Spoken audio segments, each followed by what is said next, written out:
always nice to see the new members. This meeting will be on YouTube again, as our last 12 meetings have been.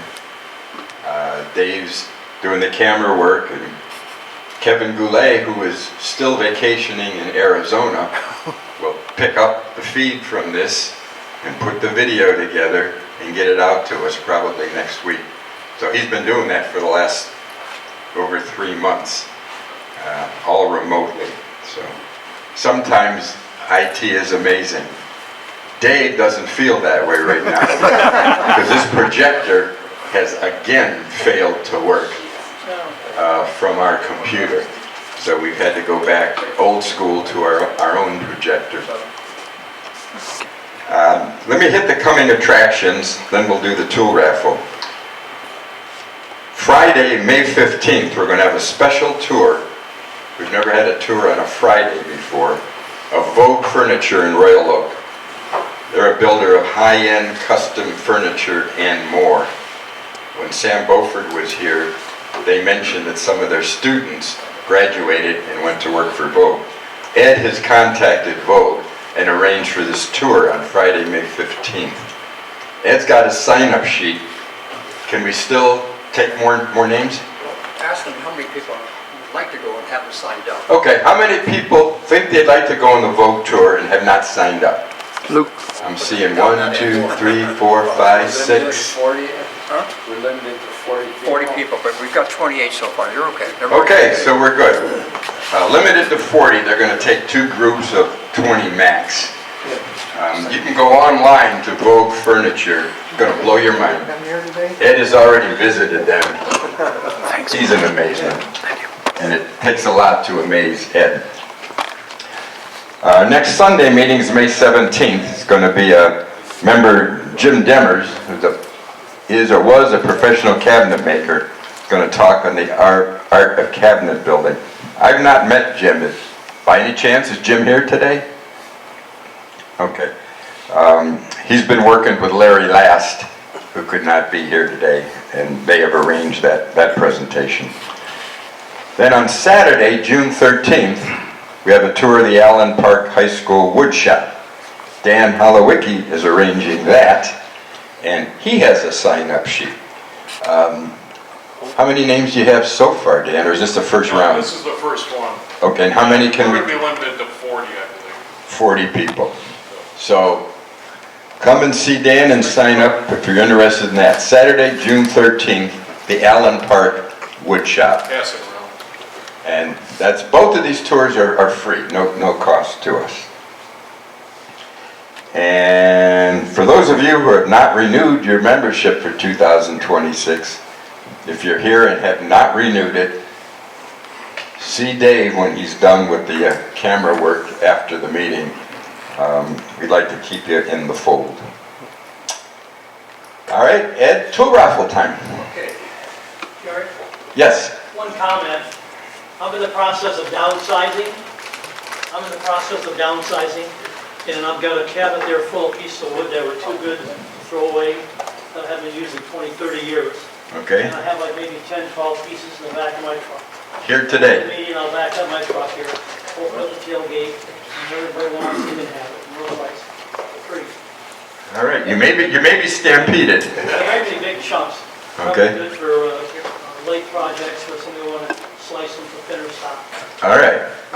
Jim says after the meeting he's going to back his truck up and don't run anybody over, but he's giving away good wood. All right.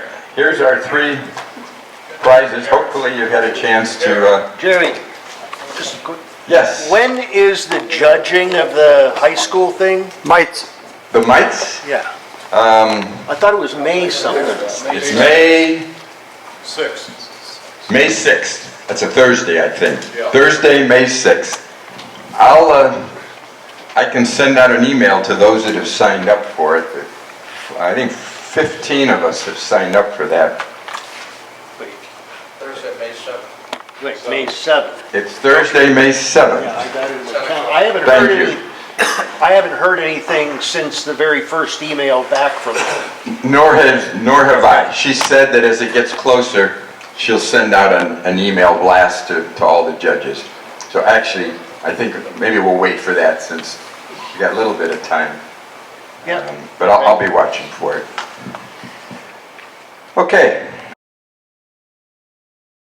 Here we go. Ed has picked tickets.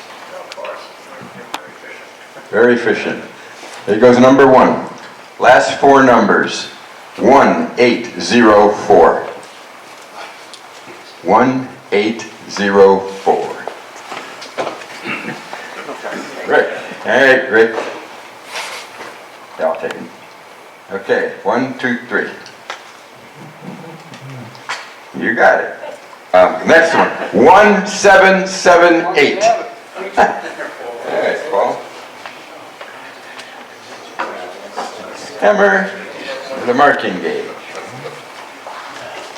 Okay. 1746. This hammer. 1746. All righty. There we go. An announcement. Berg is going to give away a pen set, or a pen. Yes. Okay, and he's kindly going to raffle it off. So 1 free ticket to everybody. I have the other half down there, so you don't have to worry. Just grab a ticket and pass it on, okay? And just grab one. Make sure it passes. All right. Well, The boat tour. Okay, on the boat tour on the 15th, it's from 9:30 to 11 and 11:30, and I'll update with an announcement in the newsletter next time. It's also on the website. You have to be on time, okay? That's the only thing. So the directions will be there and all the information, okay? Perfect. Okay. yeah, and I'll also get an email out so there'll be plenty of notification. All right, today's presentation on pen turning. I know a lot of you have been watching this. Turning pens are easy, just a little bit of turning and that's it. But looks like there's quite an investment here. So Berg and Ron and Dwayne are going to regale us on how to turn pens. All right. We hope it'll be a fun day today. We welcome you all for being here. We've got a bunch of small items we're going to building, so if you want to get closer together, it would help out, even though we do have a camera person. I am honored today to have Ron Royce and Dwayne Kimmel as my co-presenters here. We each work with different facets of pen turning. I concentrate more on wood. Ron loves to do acrylic, so he also does the wood. And do you do ebony also? Oh, okay. And then Dwayne, he likes to do specialty things like antlers and other aspects that have significance. You know, you have a tree in your yard or your parents' home, and it's a nice memento. He goes and gathers the twigs from that and makes a very nice pen, so it has an heirloom presentation to it today. So, can we get with the slides and do number 1? Give a brief overview. And I brought everything but the kitchen sink. I didn't realize that the chuck for the key chuck that I use for the truck all the time, I left in the sink, so we'll have to work around that. Okay, so there's the presenters. The guy on top, it's Ragnar Bergathon, that's me, but everybody knows me as Berg, or Hey You. I grew up, I thought Hey You was my normal name, that's what they always call me, Hey You. So, anyway. So next slide, please. Okay, we thought we'd give you a listing of some of the favorite places that we use for getting pens and pen equipment, and also accessories. You're going to make spatula handles or salt pepper shakers or pizza cutting handles or anything else. They carried that, and Penn State Industries, they sell a great deal. They've been around since what, 1974 out of Philadelphia. They're about the oldest in this business, and they sell some of their products to people like Exotic Blanks and to Wood Turnings, which are two companies that I like to work with. And we have a special one down at the bottom, Stadium pen blanks, and I'd like Ron to address that because they have some unique things that you all may find interesting. Ron? So, Stadium Pen Blanks is based on any sport team in the country. And what they do is they acquire the used chairs from the stadiums. They will either cut them up into any size piece you want, depending on what you want to make out of it. Or if it's a plastic seat, they actually grind it up, put it in epoxy, and you can make a pen.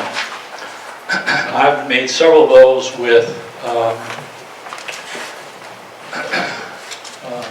U of M and Lions. And that's what a blank looks like when you're done. So that's Lions, and it's got the little chips in it. And I match that with a football pen, sorry.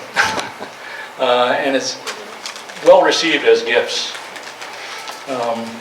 The U of M, I happen to have one in my pocket. That is U of M pen blank. This is a scrap piece. It's the first time I turned a pen from U of M material, and it's extremely soft. To me, it reminds me of cedar. Now, originally, I tried putting a lacquer finish on it, but it was so soft it would just dent. You just put your fingernail on it and it would dent. So I tried sanding that off a little bit, and I tried using some CA glue, which is extremely hard, but it doesn't stick to the material that was underneath. So it's got a lot of air bubbles in it right now.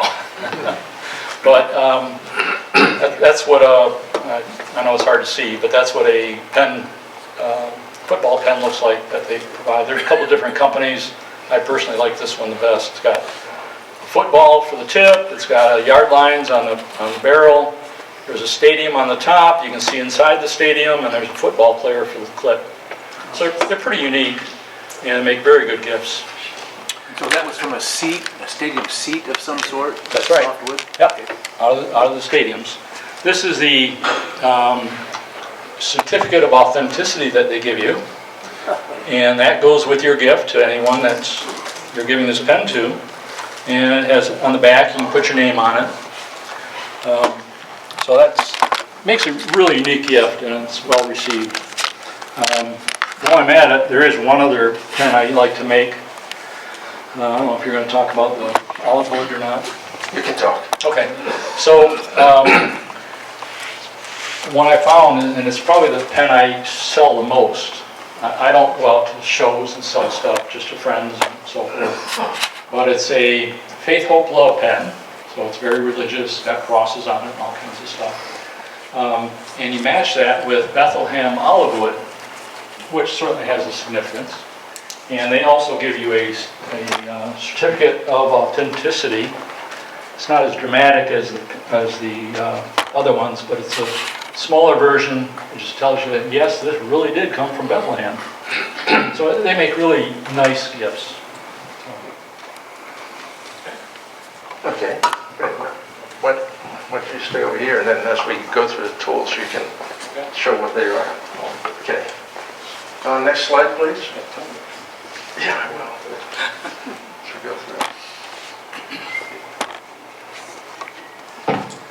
Anyway, as we go through the pen making, it's really imperative that you have a variable speed MIDI or mini lathe out there. These are 1 horsepower, whether you get a Jet or you get a Rikon or other brands of that type.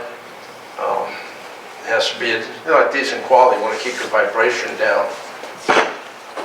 During the week when I want to have real tight tolerances, we have 2 Powermatics in the old PC that we use. Couldn't bring that here today. They weigh about 800 pounds. You got a Powermatic, don't you? Yes, I thought Jeff does. So he knows what I'm talking about. And you go, why in the world would you ever do a pen on a Powermatic of 700, 800 pounds? One really simple reason. Well, I can give you 2 reasons. One, they have speed range from about 30 or 40 all the way up to over 3,000 without having to change belts. That's wonderful. And the second is with that mass, nothing vibrates. And that's critical to good pen making. So this is not a, we're not going to endorse any particular manufacturer, but that's very good. So anyway, you skipped a point. Okay. So what we like to have is just a good wood turning lathe with variable speeds. I found that I go down as low as 200 and then I go up to almost 2,000 for my range. I have to move the band over to another range if I want to go beyond 2,000. And I don't like doing that. You like staying at 2,000 or so, right? You told me you cut. I'm sorry? A little over 2,000, yeah. But I play around up to 2,600. I've gone as high as 3,000. I don't see any need for that. And they have a range that goes up to 3,600. And I think my room's going to take off at that RPM. Okay, so anyway. Then you'd also like to have a drill chuck for your tailstock, and we'll show how that works. And then you need a barrel trimmer, and what that does is when you get your blank of wood and you cut it down the sides,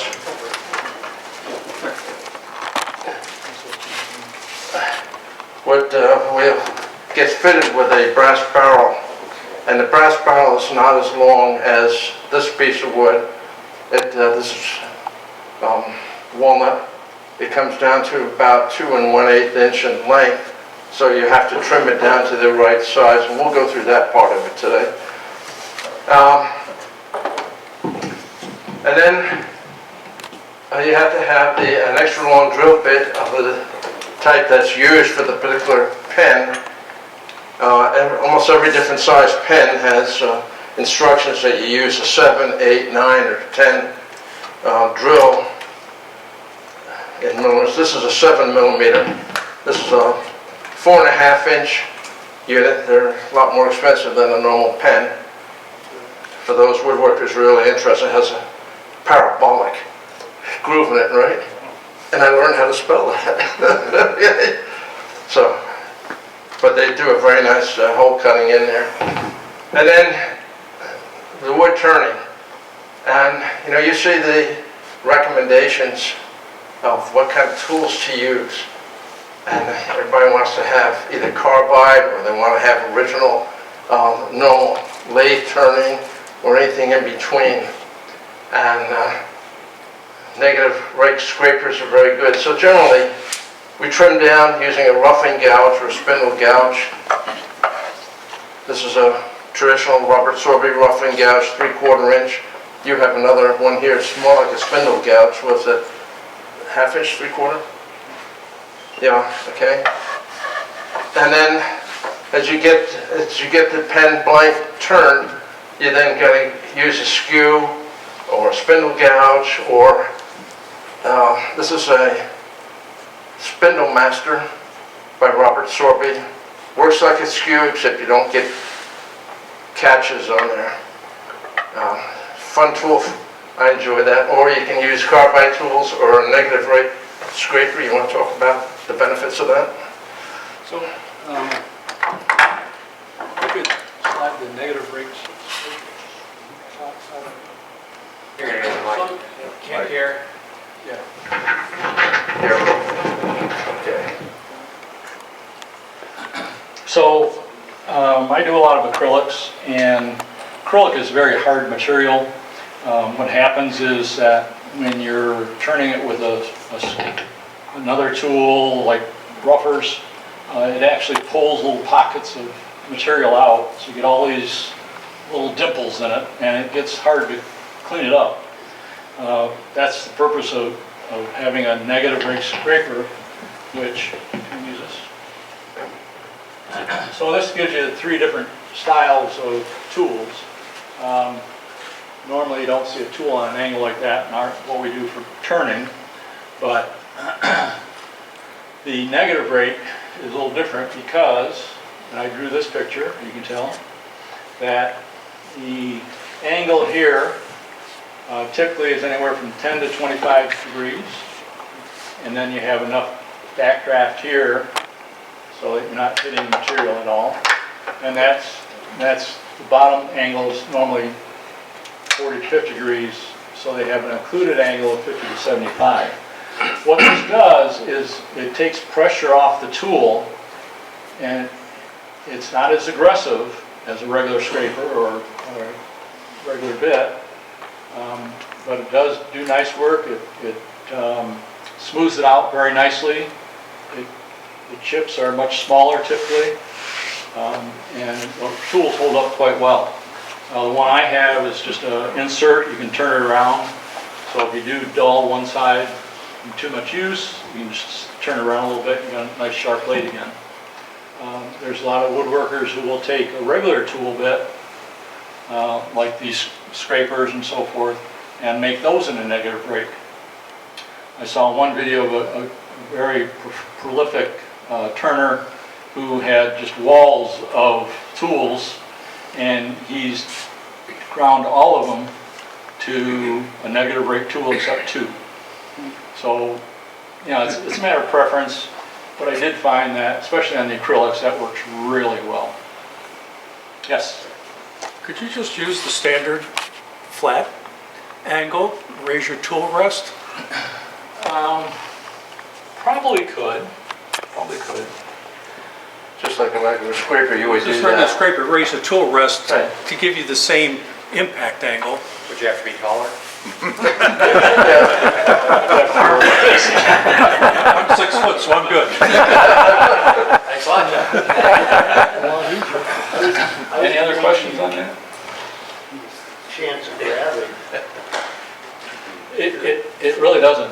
No, I'm saying without holding a flat tool at an angle, Oh, I would think it might have a chance of grabbing. Even if you hold the tool 25 level, degrees it's is a well. lot.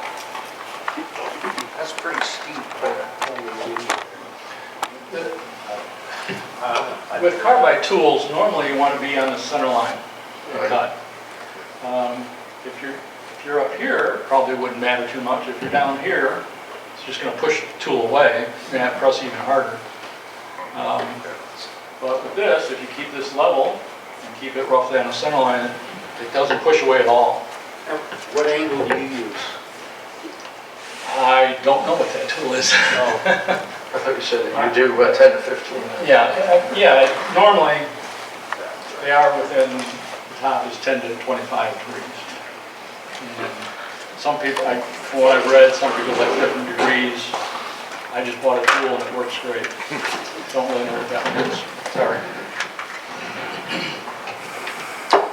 Anything else on that? Okay, very good. Sorry. Thank you. Okay, next slide, please.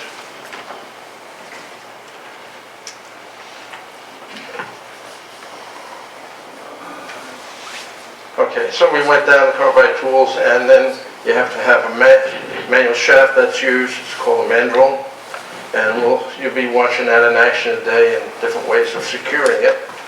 And one of the safe ways is one called the optional, which is the next slide. This is called a mandrel saver. Goes on the tail end, and in contrast to a cone, a 60-degree cone, to hold the mandrel in place, you put the cone against the mandrel, you'll wear down the cone, and you lose the balance in the process of it, so you ruin a nice cone as well. While the mandrel saver, it'll go over the mandrel and slide in, so you can do one piece or 2 pieces together. I find that that works more efficiently than getting the mandrel where you can adjust the length of the mandrel on it. But it accomplishes the same thing. Today, to be more expedient, we're going to do the 2 barrels together versus one after the other, because it'll save some time. But anyway, that's a mandrel saver, and I think we all have one of those. And without that, you can turn between centers by having a cone on either side. live center with a dead cone so it won't turn, and then the live cone on the tail so it will spin. And the advantage of that is that you have a very strong support for the wood that you're cutting or acrylic. And then you have the bushings, which are go also on the mandrel to keep the wood one away from the other turning mechanisms, but also to match the diameter of what's going to be the tip or the center collar or the top of the pen. They're each of different sizes, and they're different sizes based on the pen that you get, because they come with a kit. And the kit tells you, oh, you need to have this and that, and of course they sell that for extra. So you have to have those, and that's very good. And then one of the other items you'll need is a drill press, and I shouldn't say a drill press. This will go for your drill press. This is, you want to talk about that on there? Pin press, not a drill press. Yeah, that goes on your drill press. Oh, that's okay. Yeah, soldering device. Yeah, so there's a couple of ways to drill the hole through the blank, and then also do the squaring at the end of the blank. You can do it on the lathe, as I think, is that I do everything on the the lathe. way Bert does it. I prefer this method because I can just leave it in the drill press. So what I do is I have, can you show the picture there? So you can see it there.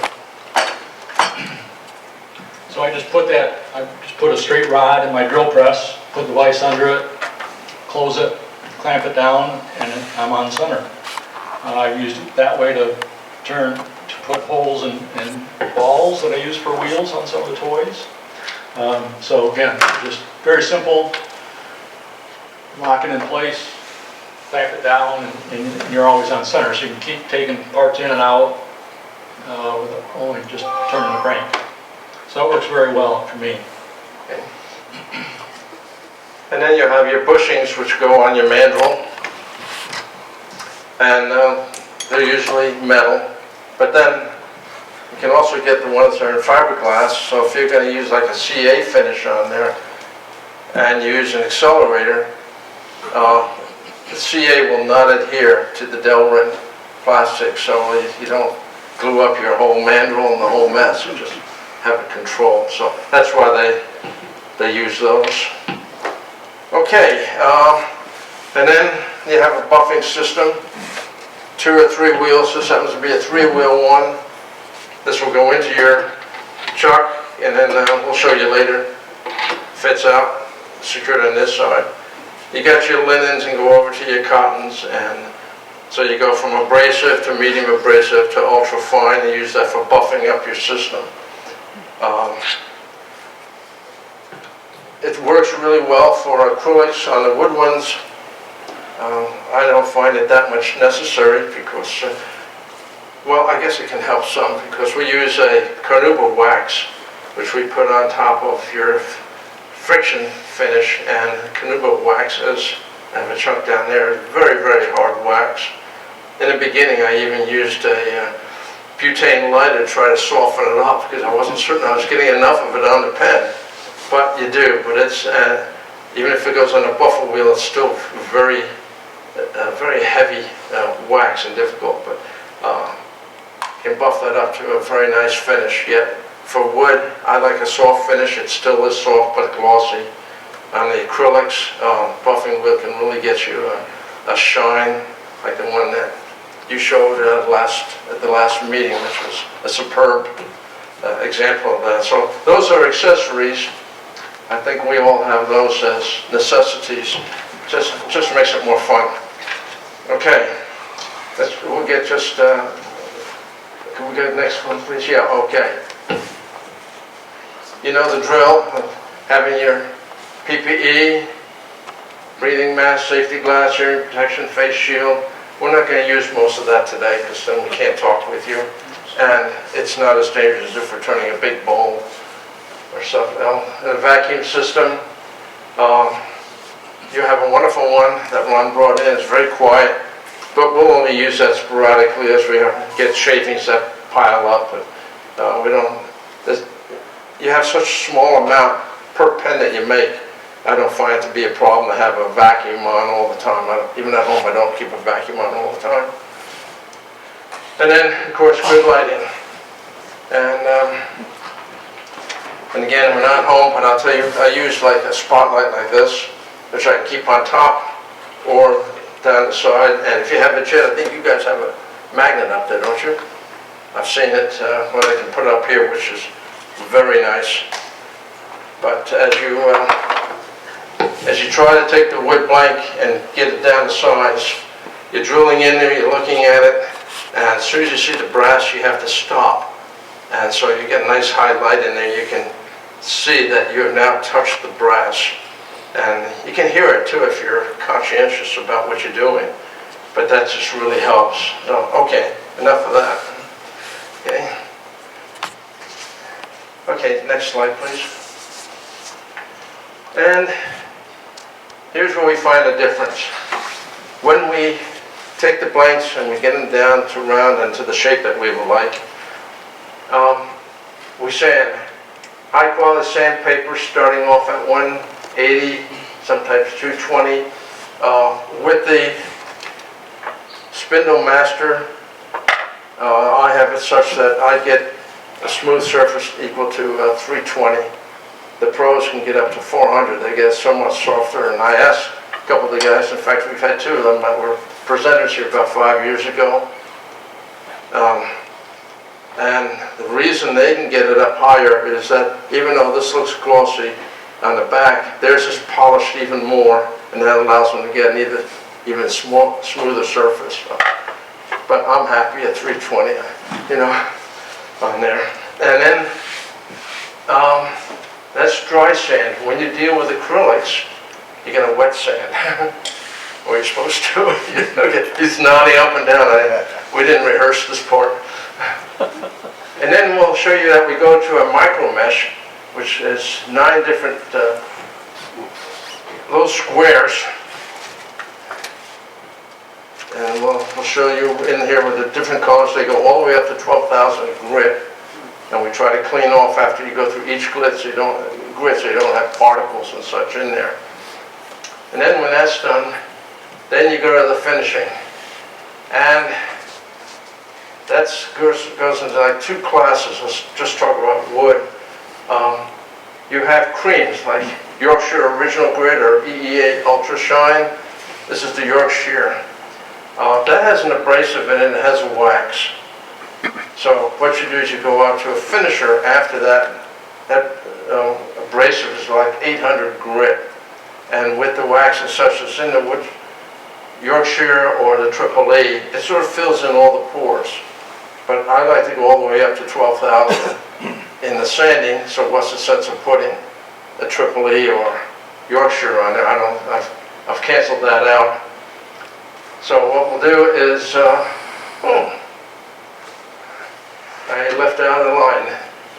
We would do I use Mylands, and this is the finishing step 1 in Mylands. It's a cellulose, it's a wood filler, sealer, sander. Put that on, and we'll do that, and then we go on to the friction polish. Also, I use Myland, and I usually give 6 coats on that. It goes very fast. And finally, you add a carnauba wax, and why do you do that? Carnauba wax is the most durable wax on planet Earth. It comes from a vegetable plant in northeast Brazil. But if you touch that, you'll see just how hard it is. Really hard to melt it, get it on. But it stops. If you have a normal wax or a shellac finish, you can get fingerprints and such on your pens and pencils and whatever else you're making. But the carnauba wax is so hard, you don't see those marks at all. So that's one of the reasons they like to use that. Now, and then we use the buffing system. That's optional. Just playing around on some pens I gave away yesterday, I found I got as high as sheen just using the normal grits and the friction from using a friction finish on it as I do when I use an additional buffer with the wax. I couldn't see the difference, but it's a toy and I like toys. Okay, so when you're sanding, and I'll let the guys talk about that, but you're sanding circular, so you have grooves running around your wood piece. So after each grit of sandpaper, turn the machine off and then go lengthwise with your wood piece to eliminate those grooves, and then do that grit after grit after grit. And as you know, the next grit removes the higher groove from the first grit, and so on down. Can we go to the next one, please? Okay, acrylics, and I'll let my two cohorts there speak as they wish on that. But this is what I said.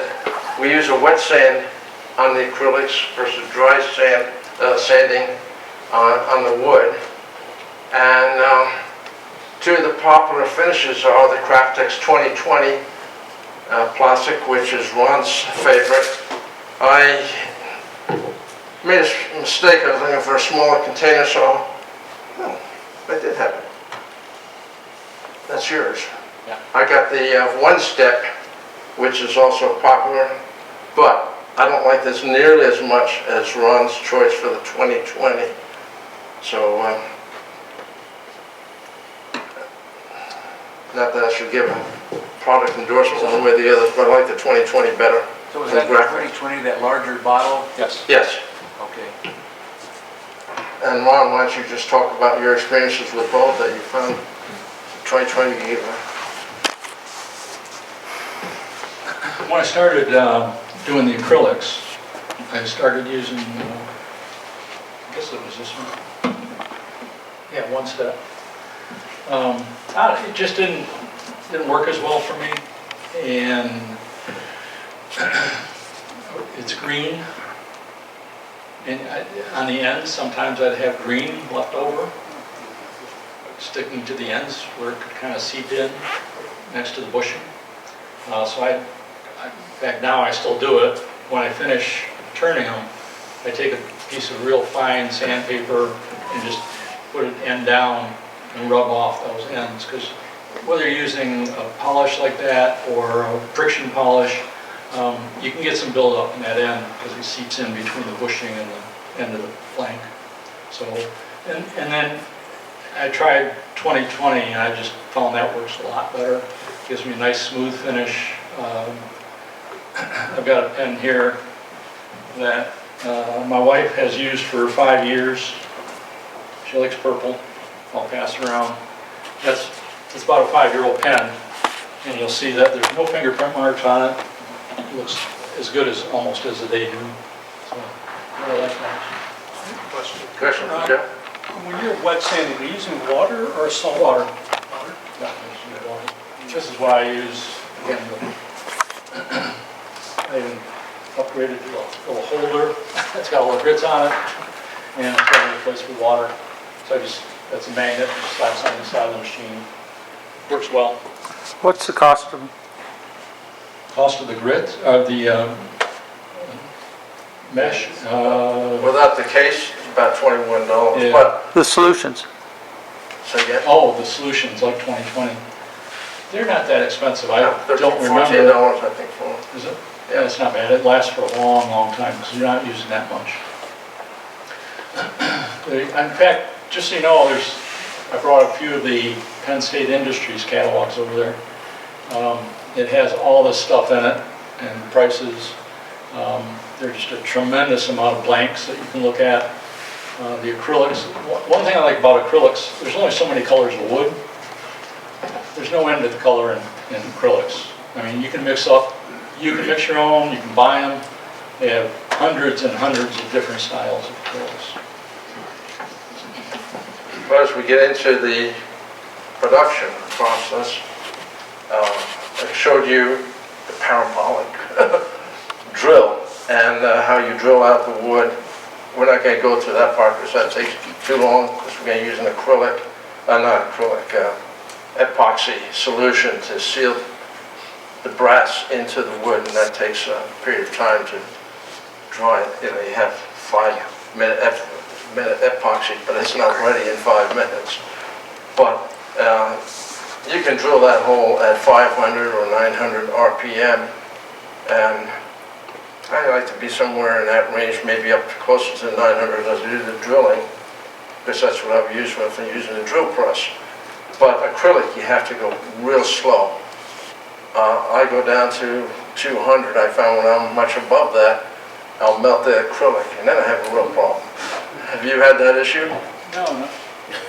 When I was cutting my acrylic blanks, I would put them on a scroll saw and cut it, and pretty soon I would stop, and I couldn't figure out what was going on. It was cutting, melding the acrylic, and then as I went past the blade, it fused back together. Right. And so I still had one piece after I cut it in two. So yeah, you have to go slower on acrylic. We also missed CA glue finish on this one if you want to. Yeah, I just wanted to say that before I forgot it. And when you think about acrylics, don't forget about your kitchen countertops, Corian.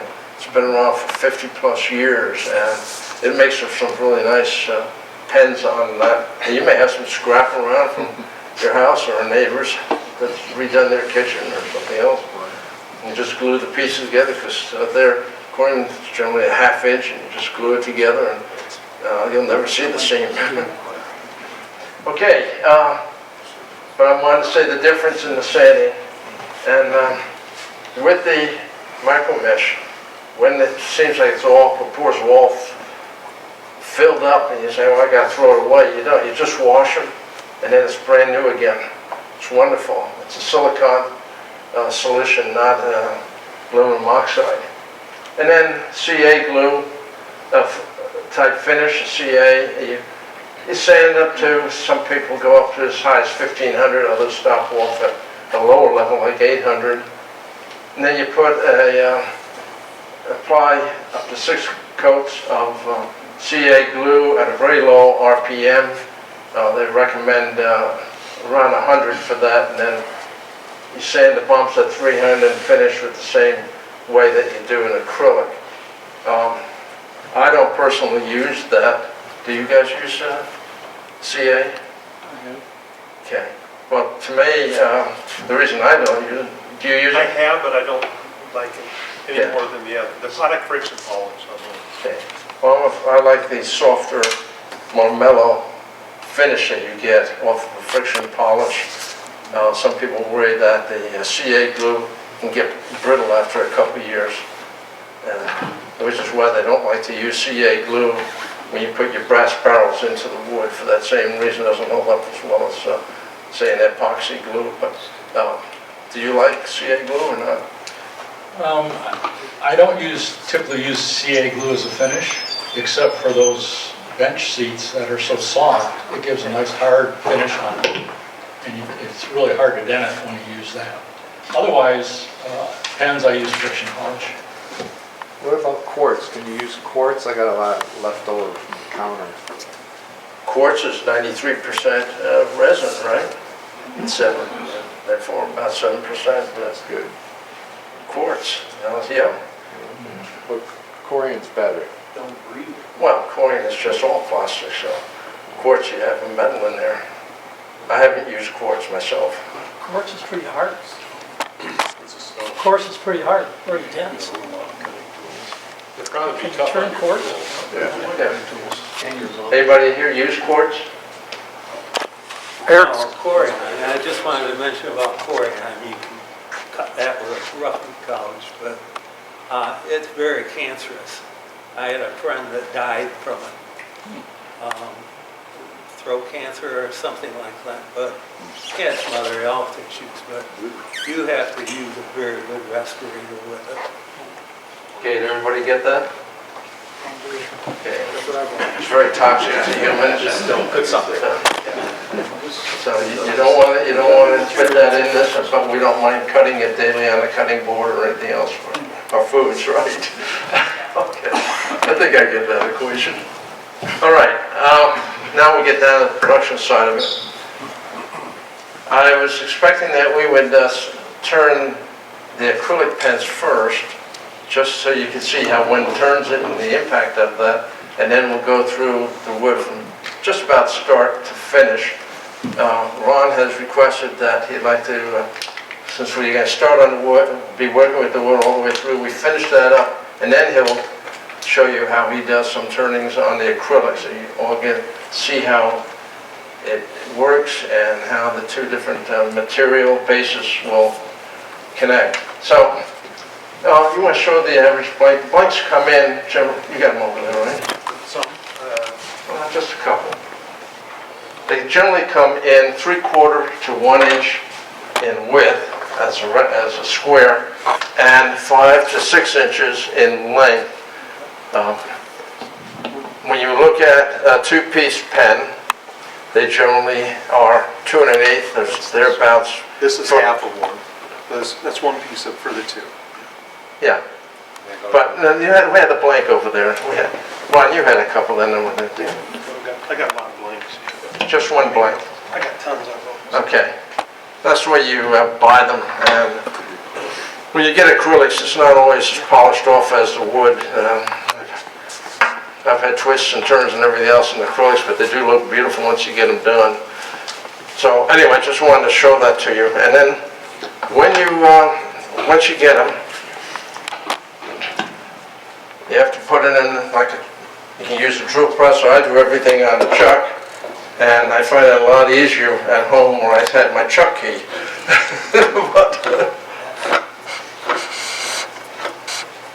I asked Jeff if he could, if he had any chuck keys that would fit this size chuck. This is a Nova chuck, which is an Australian one. Jeff uses bigger chucks, so the keys didn't fit, so we'll have to work with that. But what you generally do is, since I like to use, I use the lathe for almost everything. What happened to my pen? Oh, there it is. You just go through a normal boring. This is the boring part. This is the boring part, yeah. Now, one of the nice thing about the Rikon, it has more than 4-inch quill length, so you can go right through, and you set this at whatever speed you like to use. As I say, 500 to 900 is the range I stay in, depending on the wood, and you can just bore right through that center, and it's almost perfect every time. I've had it come off center significantly, at least twice. One piece I had to throw away this week. It's because my blank wasn't really square. So like a 1/16 of an inch or a little bit more than that out of square on there create a problem. And these are special jaws. They call them pen jaws or such. As you can see the length of it, so it securely holds.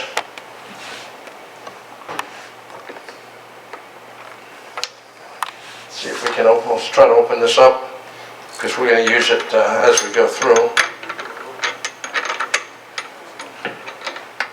I'm probably turning the wrong way, I am. I apologize for that. So, I'll open it up as we go through.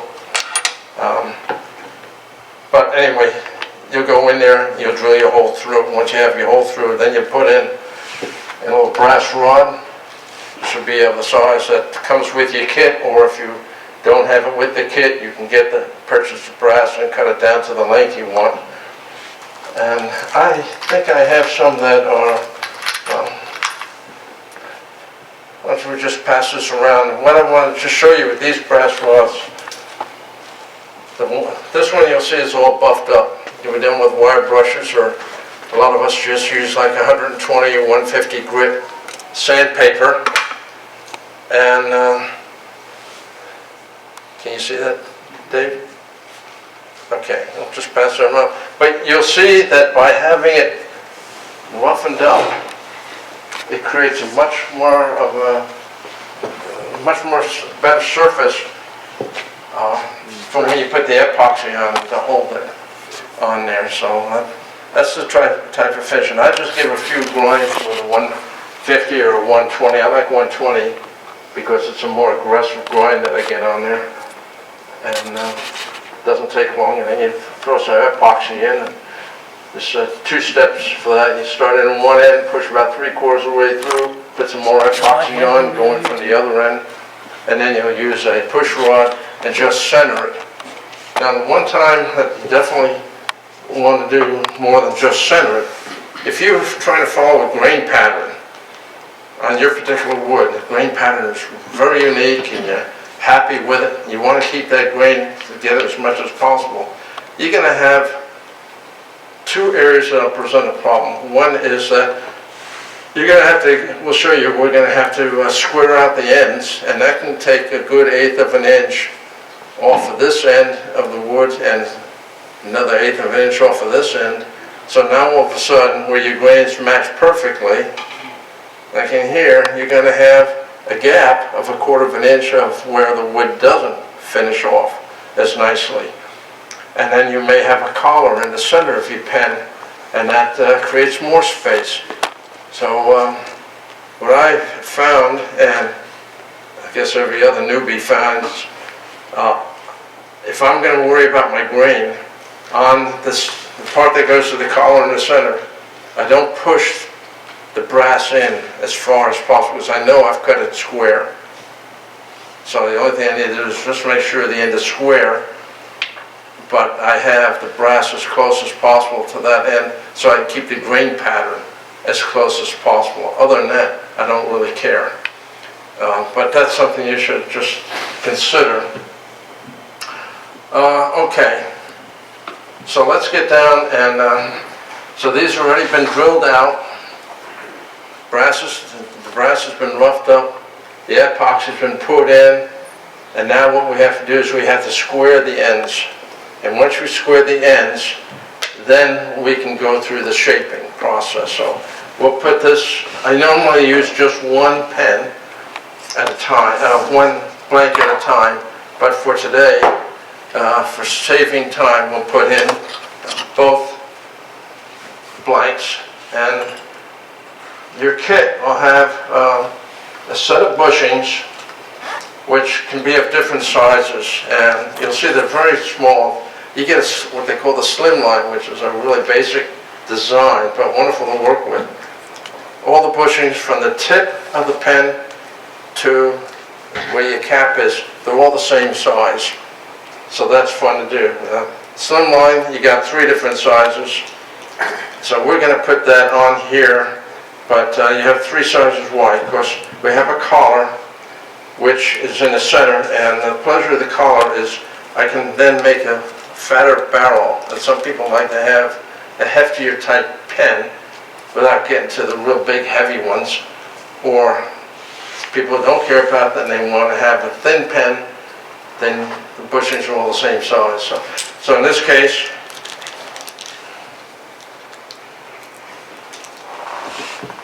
I'm going to make some bushings, which will just be, shall we say, sacrificial.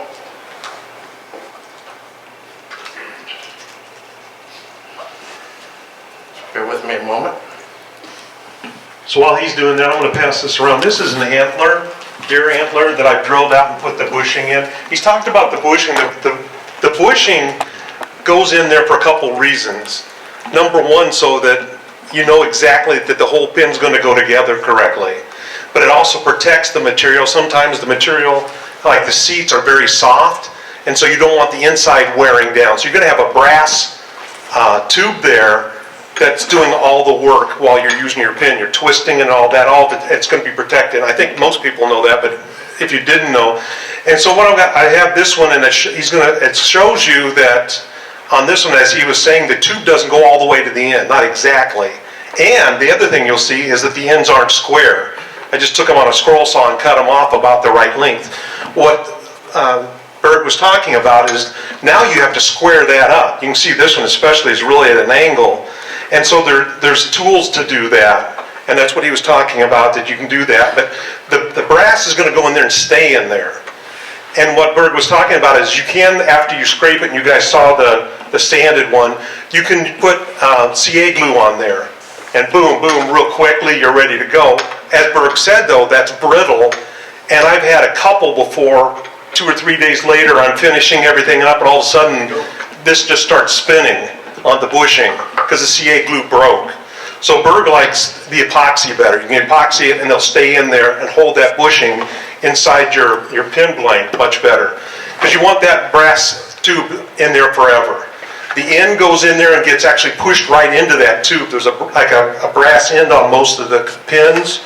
They have the big ones. Like you can see that the end here on mine that holds the clip, it goes right into that tube, so it has to be exact. So that's why you have the brass tubes in there. It holds this end, it holds this end, it protects the inside of your pin. So that's why we have the brass tubes. Let me pass this around. You'll see the tube doesn't go quite to the end, and the end isn't square. So that's what Bert was talking about. There's a couple of different things you can use. You can use a barrel trimmer, and it looks like... Can we get the camera over here, Dave? A barrel trimmer.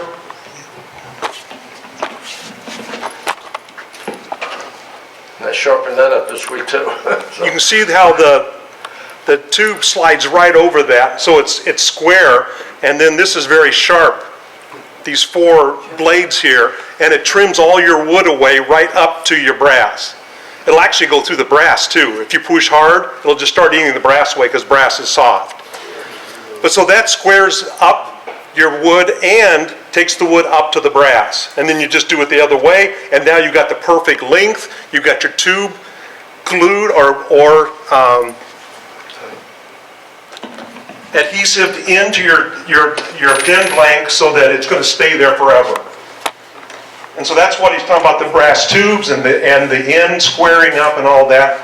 And once you get that, then you can just slide it on his mandrel, and it fits on there perfectly. The mandrel's made so those brass tubes slide over that just like that did, and it's going to hold it while you're lathing your part. So the brass and the wood or acrylic are perfectly lined up when it's done, or Before you start cutting it, you got this, chunk of wood here. I have some corian that I've drilled the thing out. I'm going to, slide the tube in there. It's not going to be exact length, and so when I square it up, it's going to be exact length you want for your pin, and all you have to do is now make the shape and finish it, and then you put it all together. Yeah. How do you keep the epoxy when you slide the tube in from getting inside the brass tube? Be very careful. Dave? You'll see in this enlargement that I use paraffin wax. Just got blocks of it, you use for bottling, and I just dig the brass into that and make sure I come as clean to the edge as possible. And that stops any significant amount of epoxy or other finish getting into the tube. Then when you have your barrel trimmer, the barrel trimmer also has a cutting edge, and its job is to clean out the barrel and make sure it's smooth as possible. But you should still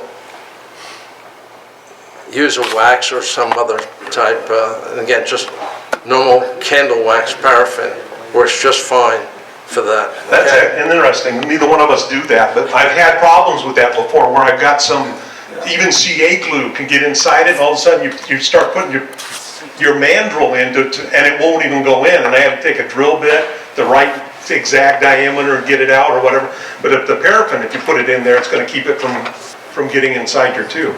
Good point. The way I do it is I use a punch.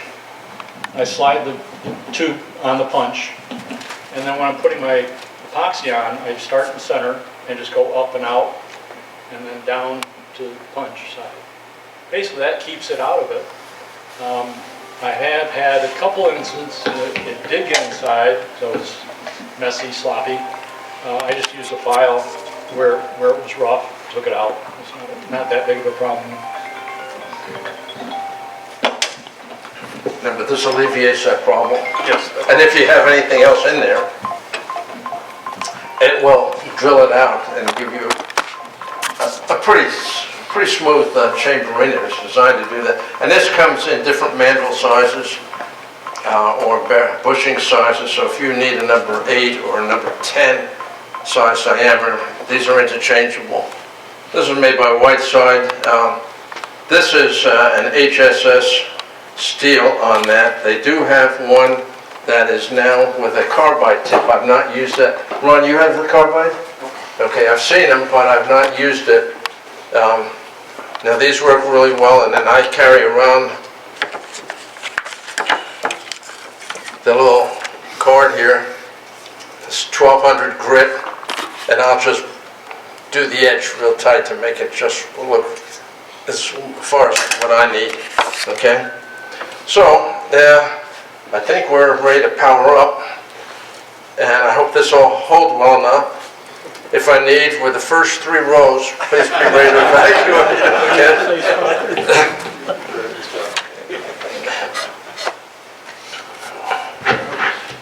I'm gonna take my glasses off. Couldn't find them when you didn't use them. Right? Okay, so very little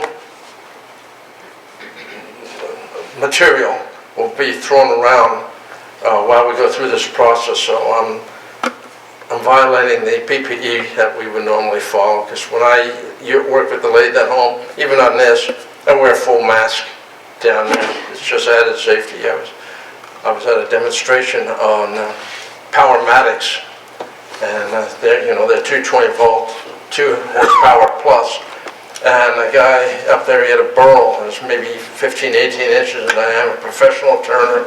He had the cage over it, and he was just showing everybody just how fast he could work and how aggressive.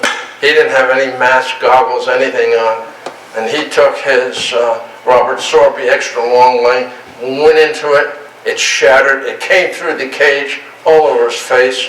This was at the Novi Center when they used to do the shows out there. He really made a mess, but he was cool. But it's just so dangerous. It's just not worth taking chances. Okay, so anyway, that's the story of an individual. Now, what I normally can do, I can run almost all the way through. In fact, I got the wax in here. I'll drill it out. You can see one piece just comes out like a little tube. Well, it's a little tube. I use this just to recenter everything between the chuck and the cutter. Make sure they're all in alignment, and they're supposed to be, but that just helps, gives me more assurance on there. So we'll just drill this out, then we'll do the next piece, and we'll go along, and maybe Dwayne or Ron wants to talk about the various steps as we go through it in the process. And I really like the Rikon, but these 2 gentlemen, they have the jets, and I like the quill length that I have here, because I think the jets are like 2.5 inches, so this is over 4, that's wonderful. But I like their speed ranges in the belt sides, so it's compromise one or the other, but they're pretty comparable machines other than that. So that's what you personally like. Ready? Okay. Okay, so while he's doing that, he's trimming this wood off right here, because the brass tube is just inside there, so he's going to take it and cut the wood away until it hits the brass. So the steps that we're going to use, and he's kind of done some of it already, is you're going to have your blank, and it can be a stick from your backyard. It can be corian. It can be any kind of wood you want. You can have pieces of corian like this. All you have to do is cut them in the right width, and you're ready to start. Once you have your blank, whatever it is, like the deer antler that I had, I just cut it off, and you drill a hole in it, because both of your pieces of your pin, if you notice, this looks like one pin, but it's actually, as you guys know, it's 2 pieces. So you're going to have 2 pieces of wood. As Berg said, Berg likes doing 1/2 of it at a time. Like taking this and going ahead and turning it around and getting everything done on this half and then doing the other. I do both at the same time so I can have them side by side. You can see. I got to do the other side of that, but that just shows you the process. So there you can see, then you can see it actually, well, I have to get a lot more focus. You still have wood out here on the edge. Everything in here has been drilled out down to the brass. It's a little bit farther from it so you can see. Okay. Now we'll do the other ones. Hold it just so, He couldn't focus, he didn't get the Sorry. focal length. There you go. So now you can see that there's still wood here, but that sharp tool that he used drilled down to the brass, and now your wood here is all square to the brass and down to the brass. Okay, so once you have your, go ahead. Okay. And by the way, you may not have cut these perfectly square, whether you use a bandsaw or anything else on it. I use a miter saw, but still, maybe not. This tool will square the ends. Okay. So he's just going to flip it around and do the other end now. So once you have your blank, you drill the hole. He does it on the lathe. Both of us do it on drill press. Then once you have your hole drilled, all you have to do is next you have to rough up your brass tube. And here's a whole bunch of brass tubes. You just rough it up and either CA glue it in or epoxy it in. Let it dry, and now you're to where he is. So now you've got your tube and your blank. We have to square up the ends and get rid of all the excess material. Pretty easy. Next he has a mandrel, which is yes? Are you taking it to the finished length? Yeah, once you go to the brass, you know the exact right length that you're going to need. And you have, like as we saw, you have little wood hanging over. When you start lathing it, all that's going to be gone. So everything will be exact right length. If you take off some of the brass, you're okay. You can adjust when you put your pin together, especially this end where the actually writing what's it called, refill goes in. You can adjust the length of that, how far that goes in, and so it's quite adjustable. But you just go down, you hit the brass, and you're fine. If you keep going and going and going, of course, it's not going to work. But you're fine. You got some tolerance there, quite a bit. What I find is that after you glue it up, those ends of the brass have this all the time. As soon as you see a bright metal, Yeah, you saw that, how bright the brass was. Usually, even on mine, you can see it's like a dark, like you said, it's a dark brass color. As soon as you hit it and it's bright brass, really gold color, then you just stop and you're fine. So you buy those pre-made cut to length? What, the blanks? The tube. No, the tubes always come the right length, yeah. Yeah, but as Berg said, there's different diameters and there's different lengths. You have to make sure you have the right one for the kit you're going to use. But they usually come in kits like this. There's the writing instrument, the pin. There's the top or the bottom of the pin, the top for the pin, the insert. All those things come together, and so you have your tubes there already. However, you might have to get, if you dent one or you do something, you can get refills, but they'll come in the right length. Absolutely. I've had some kits that do not have the brass tubing. Smells like black. And so I bought separate tubing, which you can get in 6 That's because he buys cheap ones. Or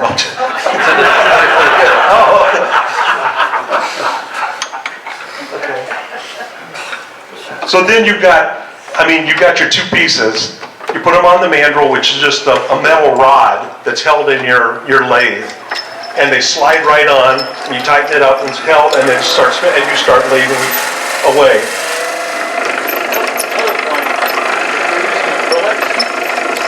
that's a pretty light acrylic. You put brass tube in there, it's not going to look the same. I use a straight combo. That's what I found out. I've never done acrylics before. I didn't know how it worked. So there it goes. If you look, you can see all the rough, where I roughed up the tube, and it looks horrible because you can see the tube, and it's all scratched. I didn't know that, you want to paint it a darker color or something that nice point. You're painting the brass tube. You actually paint the brass too, because most acrylics are translucent, and you can see right through. Some of them are transparent, like this one's actually transparent. You can see right down to the tube. sometimes when you're using acrylics that are translucent. Okay, because he has 4 ends to do. So he's done 3 of them and he's working on the 4th. So the reason I was here, he's the acrylic expert, he's the one that's doing the demo. I just came along really to say anybody can do this. And you don't have to spend a lot of money. I had a 1962 or so Craftsman lathe from my dad that I got. But I upgraded to a $79 lathe from Harbor Freight in 1976 or so. I had, when I drilled the holes through these, I took my hand drill and held it and did this. I blew out a lot of sides. The problem is when you blow out a side, you also get your finger that's holding it. So I had a couple of bloody fingers until I upgraded to a drill press. You know, he talked about, they're going to talk about later about a pin press where you put all these parts in and it holds them all straight and puts it together. I use a vise. You know, it was a $19 vise from the 70s that was wobbly and stuff, and you put it in there, but it worked. I mean, you can do it almost with anything. My lathe tools, I used them and they started getting dull very quickly. Well, I found out if you wanted, and you guys all know this on a lathe, if you wanted to do it right, you buy a $350 grinder, and then you buy special wheels and all this. And I'm like, wait a minute, my lathe only costs $79. Why am I spending $420 on a grinder? So I went to the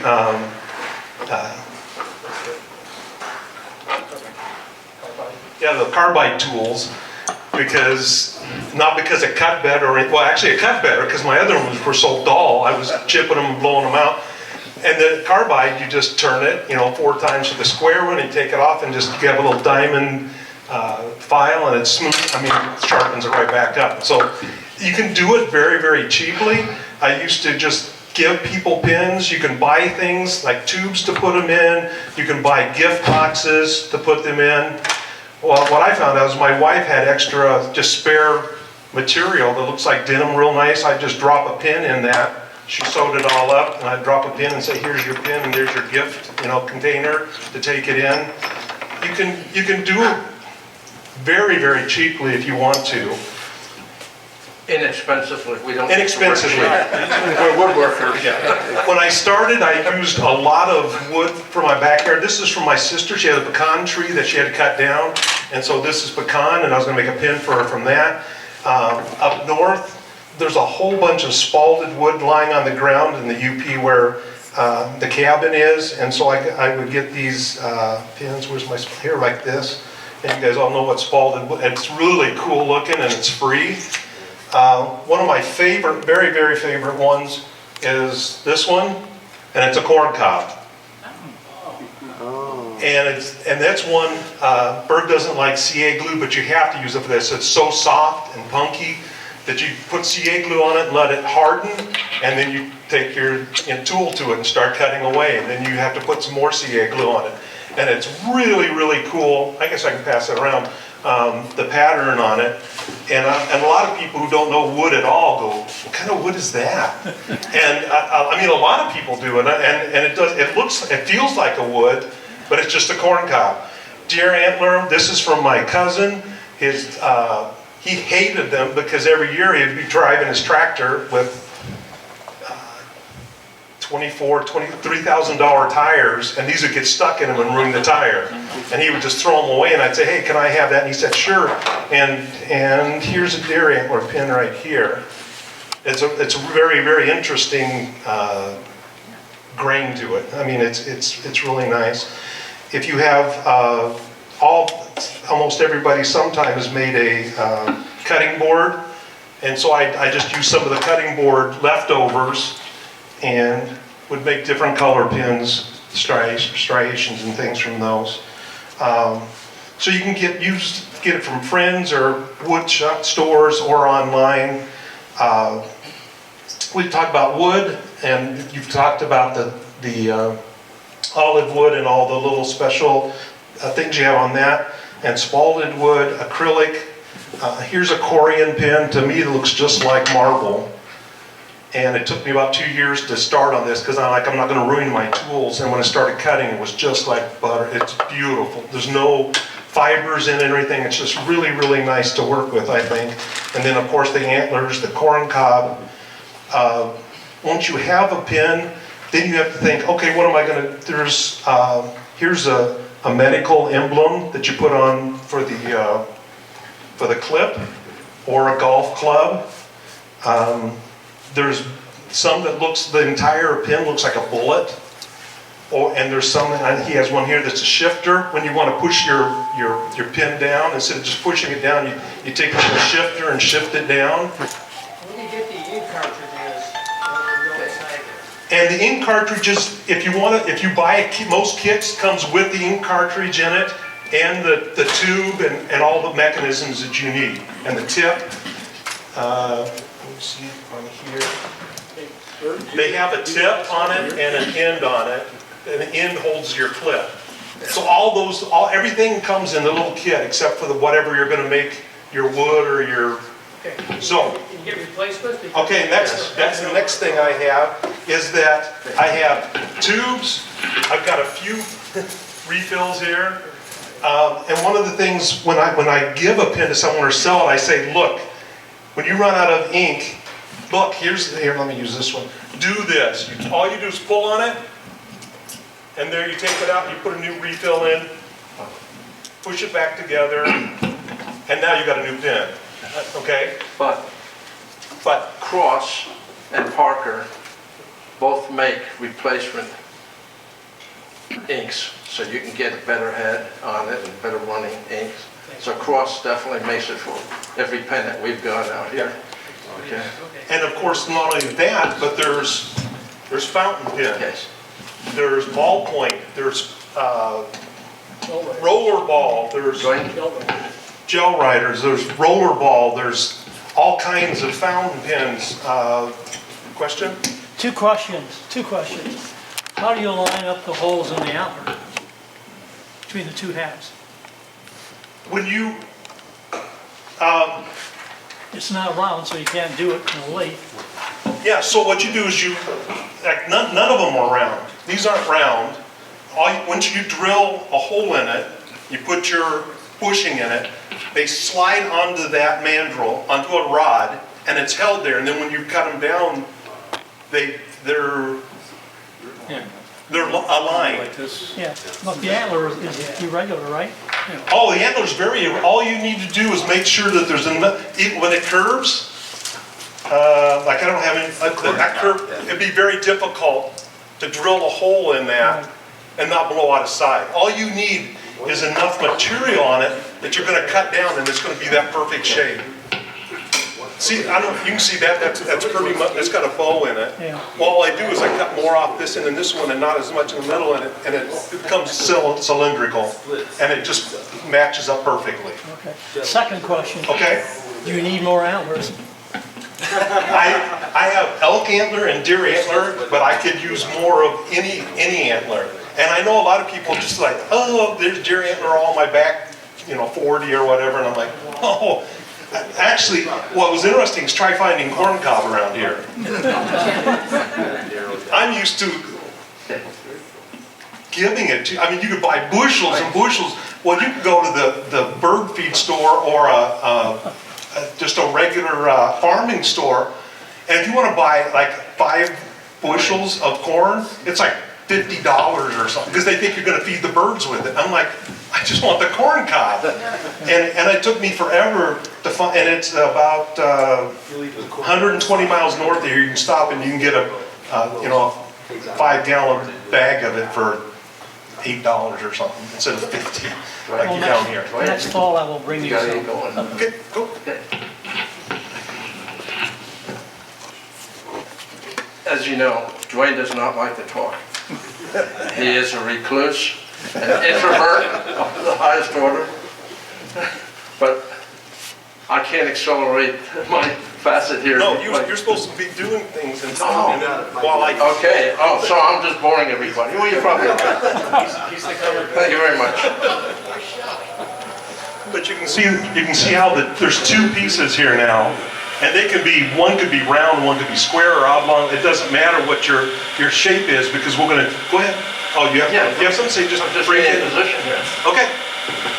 I'm up at 1,735 RPM.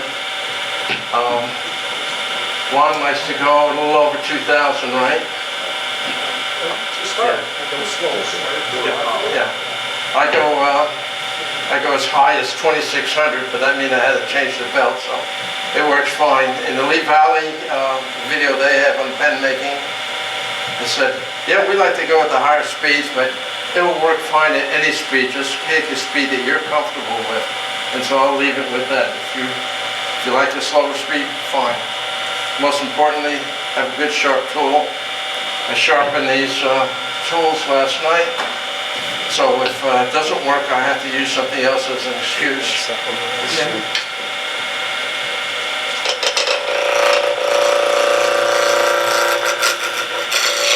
I'm passing another pin around. If you'll see, there's a couple of grooves in it that are a dark brown color.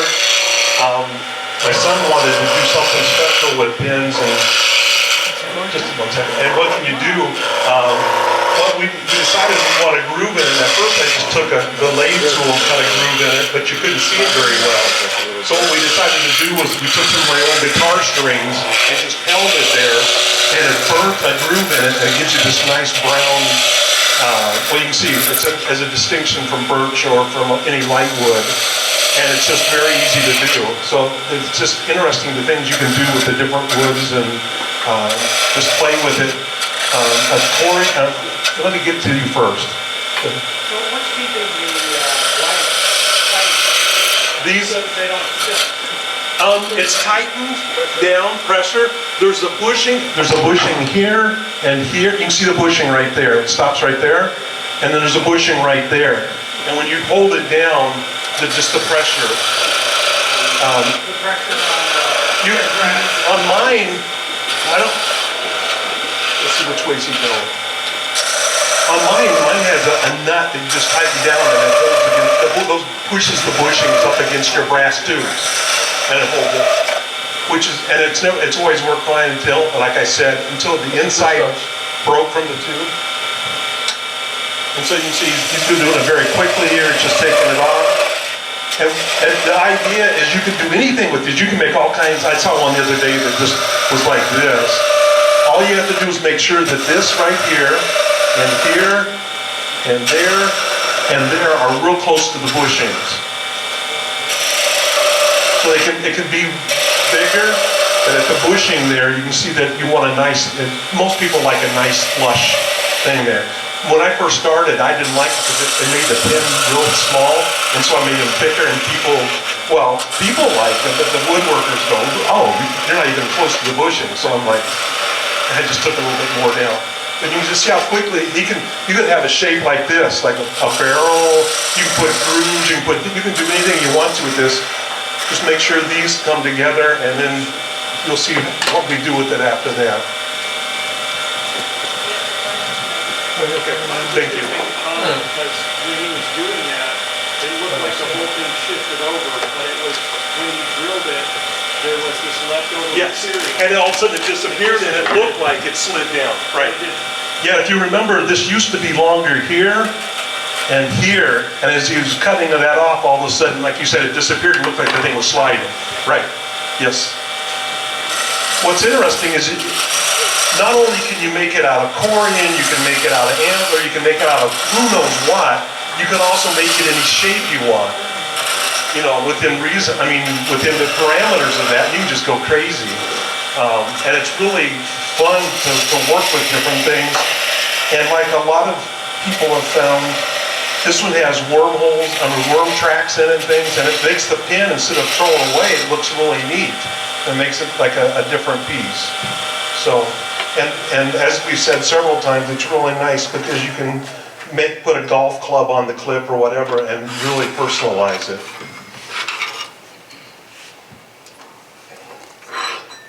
One of the things I do, you're working with a piece of wood and you have grain, looks really nice here, but what happens when you turn it? It's going to change. Right? So once it's turned, you want to make sure they're lined up. If something slipped, or you take it off before really looking at it. So I always put a mark on it with a pen after it's cut. And that helps you know where it's lined up until you turn it. Of course, that goes away. But at least you get a better feel of what that graining looks like after you've done some turning. so that you can easily line them up properly. Have any other questions? Okay. Are the bushings that are holding everything together, is that part of the mandrel or is that part of the kit? The bushings, we actually glue inside the pin are part of your kit. And then these bushings slide onto a mandrel, which is the rod. And so they would slide all around, except there's these little bushings between that hold them in place. I think he's asking, are those spacer bushings? Oh, the spacer bushings? Part of the No, kit. and that's, no. They don't come as part of the kit, but once you get one size, you can buy, 30 different pin kits and they drop right on that. Until you change the size of your pin kit, or until you've sanded you've used your sanding rung and you go into that. But as Berg said, they make plastic ones, so the CA glue won't hold, or you get metal ones. Actually, I don't know why I didn't bring them. I brought all of these, but I have a whole package of bushings that are very cheap. I got tired of losing them or whatever, and I bought like a dozen for $6, I think. And so I have all kinds of that size. But no, they don't. You have to make sure you have a few things when you're going to make a pin kit. They have a lot in the kit, almost everything you need, except those bushings, and then the other just peripheral tools. Those are part of the manufacturing process, not part of the pen. Exactly. That's a good point. It's not part of the pin, but it is part of something you need to make the pin cool. Actually, you don't even have to have those. If you want to eyeball it, or, again, when I first started, I'm surprised I even used bushings because I was so cheap. I was like, man, I can make pins cheap. Go get a piece of wood out of my backyard. I'm using my vise. I'm using a 40-year-old lathe. This is costing me a few pennies, Sandpaper, I just had sheets of sandpaper lying around, so. The more you get and the more you get into it, you can see now more what's going on. Now you can really see the bushings here. And he's sanding, as he said, around, and so it's going to put grooves in it. So before he finishes, he sand longitudinally. And what are you up to now on the sandpaper? Well, I'm just 400. 400. But the height, it's what we turners are used like, or what a customer wants you to have. But I try to take the belly and keep it toward the center of the pen. People tend to like it narrow down where they're gripping it, but toward where they meet it, it's in your handhold, it's a little higher. So you'll see I'm off center on both sections to where I keep the high points. And as you go through the different grits, the sanding goes a lot faster. So I like to sand between every grit size. But as you go up through and now up to 600, this will go quickly and we'll get up to the thousands. It goes super, super fast. And you can just see it get a burnished look to it. Oh, you have a question? Okay. Let me send one more pin around. This one, I messed up and the end of it blew out, the reddish wood.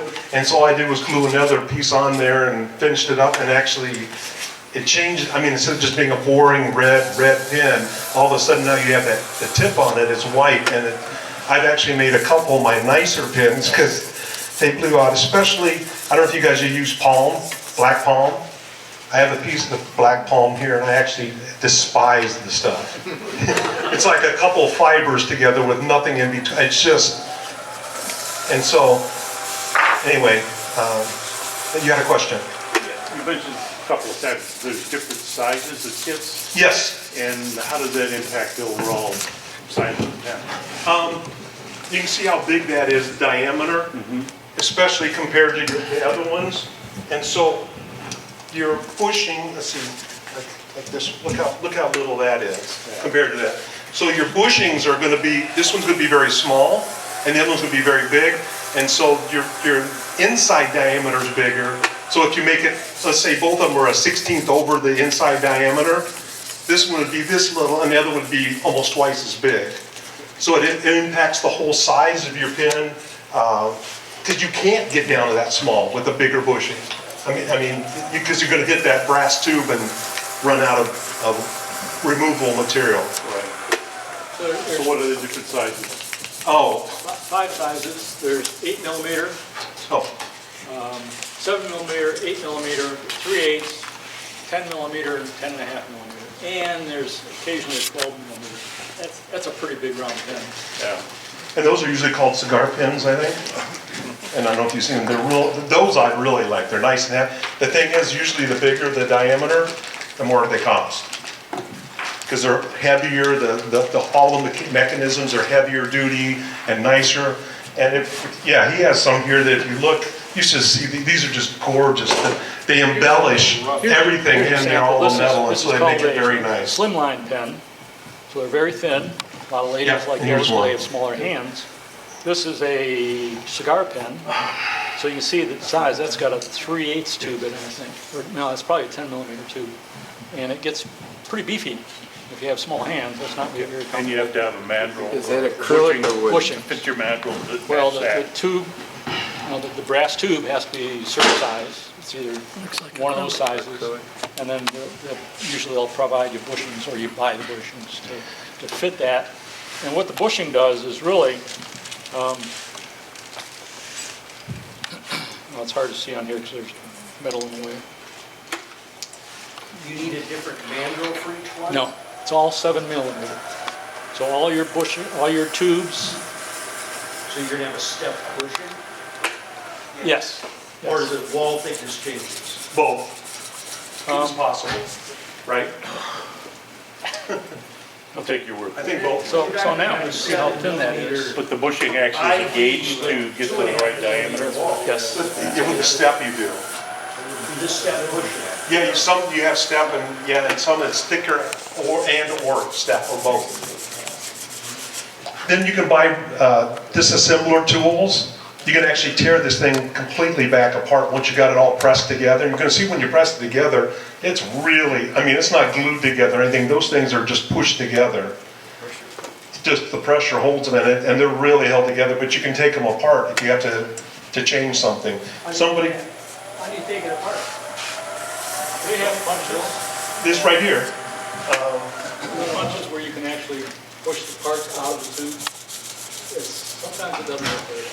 Everything comes apart except the glued in to the wood tube, which is never supposed to come out. But so you can see, you have like this. You can put this in there and hit the end of this, and it pushes out the inside thing. And if they fit in there, it may be a little loose on the bigger ones, but it's yeah. And for a long time, I did it with just I'd find a little piece of metal or something and just whack on it, you know. I mean, I use a vise to put it together, but I spend money to take it back. Yeah. There's a reason for everything that they sell. You know, if you can sell your things or want to invest enough in it, there's a good reason to buy most of those things. But just, I mean, I was at a garage sale, or I had a garage sale. Well, what's going on over here, Berg? You're just. He's going down grit. You're still going down? Oh, you're down to micro mesh? I'm on 4,000 grit right now, and as you go up the grits, you can see, if someone wants to see it, silky smooth till your hands are ready, and you don't have to do as much sanding at each level, but you should always get the old grit out. So it's a lot of on-off.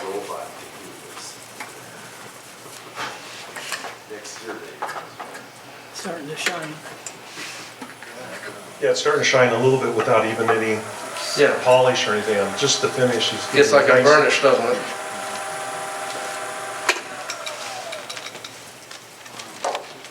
Question?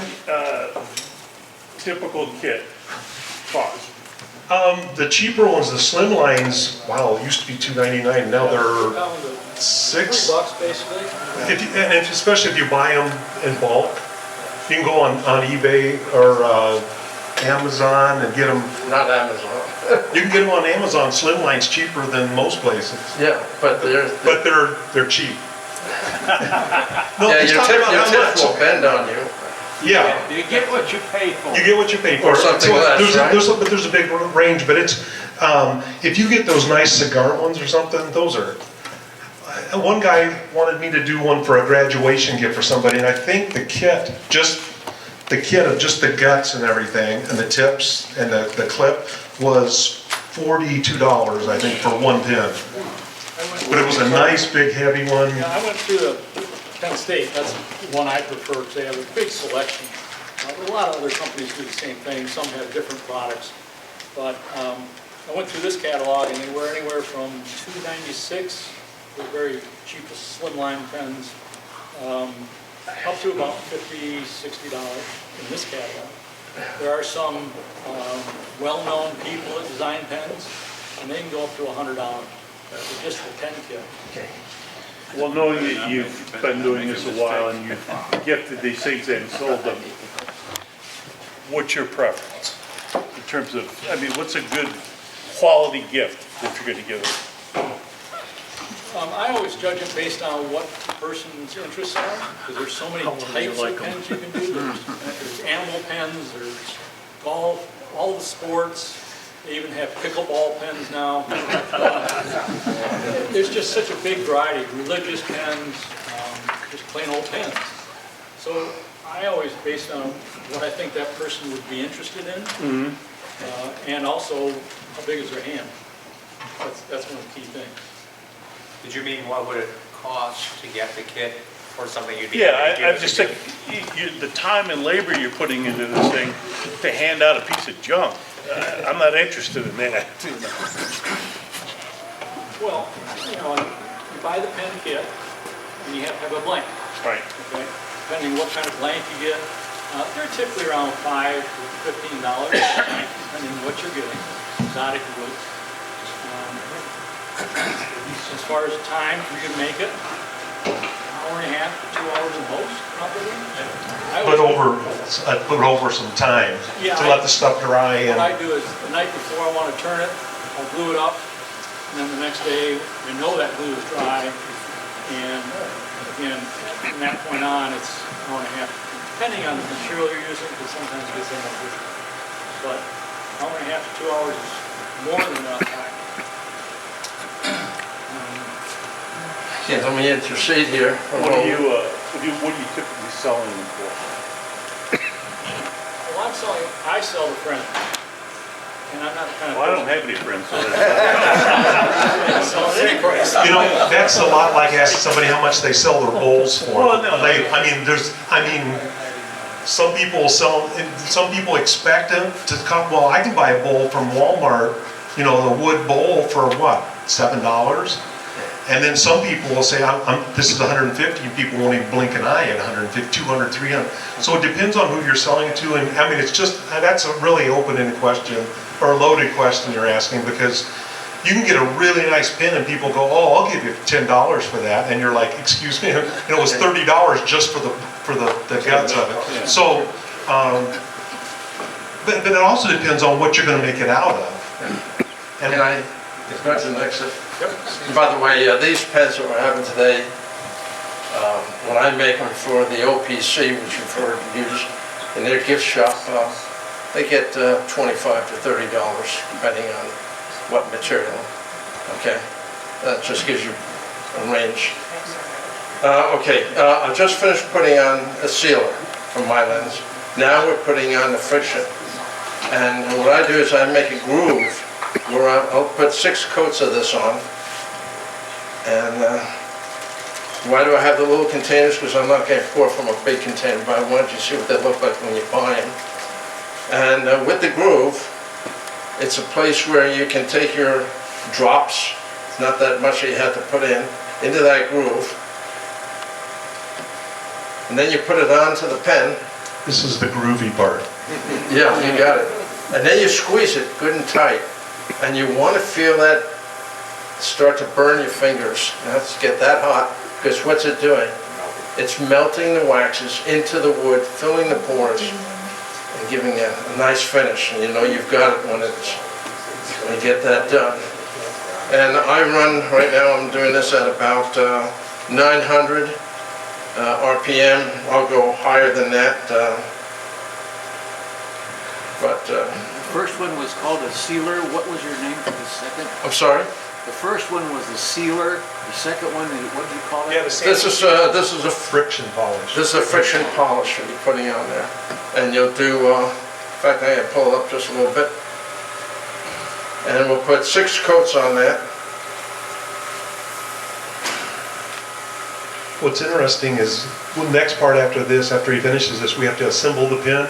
And if you look, I brought 4 different sheets of paper here, and there's 4 completely different assembly processes because they're 4 different pin kits. And you think, oh, I made one and I'm just, you know, over and over and over, now I'm ready. And you get another one, it's a different pin kit, and you're like, wait, it's a whole different process of the steps that you do it. And that's interesting. There's a little learning curve on each particular one. So we've been talking about pens. I assume that there's like pencil, like engineering or shop pencils, you know, that have a little prong. I've got a yellow one, I don't have it here, and it's yellow, and it's got a ruler on it. You can take off the lid, it's got screwdrivers inside of it. I mean, they have everything. But it's similar to this. Yeah. Oh, sure. Here's a mini scissors kit, and there's the tube. You make the same, you know, same type of, you do the whole, glue the wood to it, you turn it down, and you assemble it, and you have mini scissors, M-I-N-I, not M-A-N-Y. Here's tweezers, the same thing, there's the tube. And then this one is a heavy-duty bottle opener. It has the tubes in it that and you just snap, you know, when you press it, you press that on, and now you've got a bottle opener. So. I've made flashlights. Flashlights, yeah, he has a lot that's a little larger, he said, in diameter, so you'd have a different bushing. But you just push the end of it, and it's got AAA battery in it, and it's flashlight. But yeah, once you have the process down, you have the mandrel, then yeah, here's some things he's made, that Ron's made here. One of the things that you can do to highlight the appearance of it, for example, this one has got grooves in it. That's just a wire. Put the wire on it, it spins around, it's hot, that's what you want. So you can do those things. They have just such a big variety of stuff that you can. And I had a friend that his yearly bill at Penn State was $30,000. That's the problem. I love Penn State, but I start looking at the catalog, and everything is so neat. They have little pins. They have pins that look like have a little hunting rifle. They look like a hunting rifle, and you actually My turning pull, it's class, like we did one not a pump, very but similar to this. no, not a bolt. Well, there's a bolt action, but there's also the lever action, and you do that, and you actually push the ink cartridge down, and you do it again, and it comes back in. I mean, they have the neatest thing. Like I said, he's got one here that shifts gear. You can put it in first, second, third, or fourth, and but you can spend so much money, but it's really neat. They cover, and every month they're coming out with more and more neat ones. Did you turn the brass? No, that was a kit. This guy at Shed Tape, car line, made a mechanical. This comes out. And it's really nice. You have smaller size. Company still. That same kit. That's not balanced. Pretty handy. No, Turning class. Yeah, a little tough, right? They shine it up real pretty.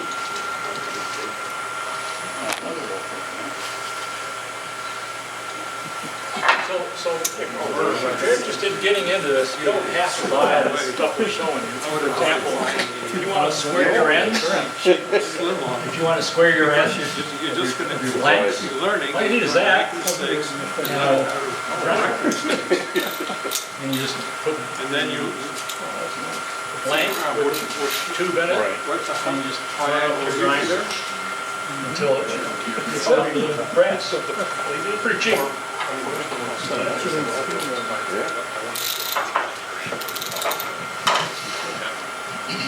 Rob, Yes. the vise that you use with the drill press. Yes. Do those jaws move at the same time? Yes. So you can, It's a once screw and a it's fixed, screw. you can get different Yeah, diameters. it's a pretty cool design. Because that would be useful for a lot of things. Oh, yeah, it is.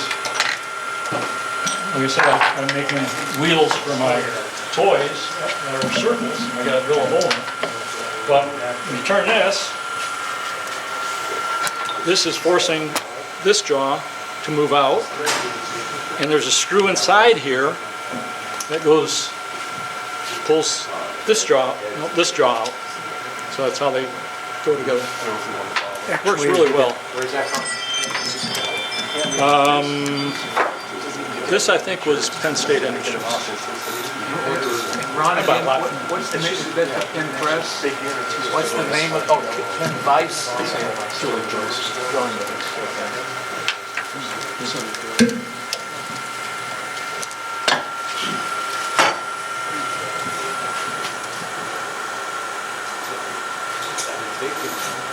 Any other questions? Well, he's still, are you done yet? I'm on the last blank, on the last 6 applications, and then we'll put the canoodle wax on. I missed on your, do you just hold the wire on there and it heats up itself? Okay. And that's what I did with the one I sent around, but I just used a guitar string. Yeah. Yeah. And because I like that, because you can get super fine or you can get thicker and wider ones. You can change the width of it real easily. But I found out that just the pure wire ones, like the Copper wire, 14 gauge works? that it doesn't do anything. It cuts into your hand. But if you get the wound ones, they really get the heat going really well. Here's a mechanical pencil one.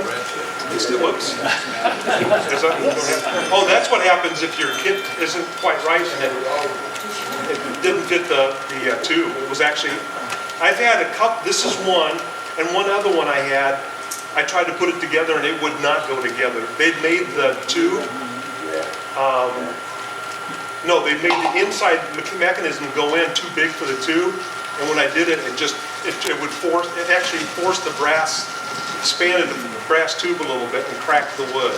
I mean, it was that too much too big. But anyway, this is a mechanical pencil. Is that something that you can't test until you've made the pen, or can you test the Well, parts? they come in and they're supposed to be, what happened was that was out of, Okay. what do you call it? Spec, Just yeah, it's out of assembly. spec, and so it was built wrong. And I only had 2 out of all the pins I've done. This one was too little and the other one was too big.